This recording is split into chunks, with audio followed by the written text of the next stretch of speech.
Welcome to today's discussion from Informatica's Government Summit 2015. I'm your host, Jason Fornicola, and my guest today is Anil Chakravarthy, Executive Vice President and Chief Product Officer for Informatica. Anil, welcome to the program. Thank you.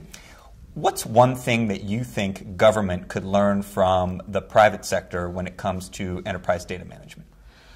When I look at best-in-class private sector companies, the things they do really well for enterprise data management is to build a single data platform that can really support multiple business initiatives. What you often find is business initiatives change rapidly. Applications come in, applications go. You have to have a data strategy that really outlives your applications. The data that you collected maybe 30 years ago is still valuable, whereas the applications and the business initiatives that were important 30 years ago are not as valuable. That's what I believe the government can learn from best-in-class private sector companies.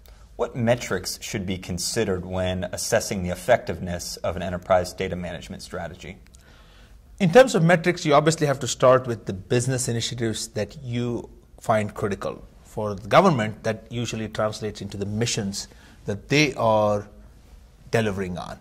So start with the mission, identify the specific goals of that mission, and then have the data metrics tie clearly to that mission. For instance, if the goal of a mission is speed of execution, the data metrics should be about speed. If the mission is all about cost efficiency, the data metrics should be about cost efficiency. That's the best mapping that you can achieve.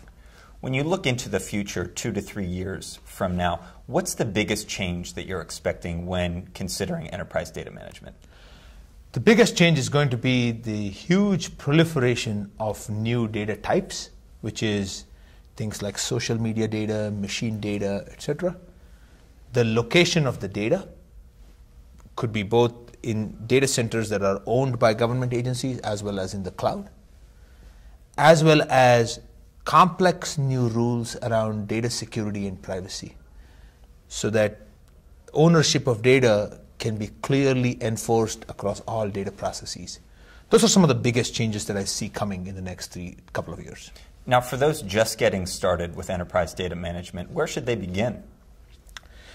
It starts with really understanding what a data architecture should look like in the 3-year time frame. Nobody's going to get there in one shot, but having a clear vision of an end state, where you can say, look, that is what my data architecture should look like in 3 years, is a great starting point.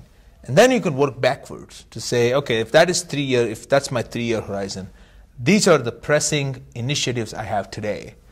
As I execute on my data projects to support these initiatives, how do I make sure I'm moving in the direction of that end state, rather than creating yet more silos or creating a new spaghetti type of architecture?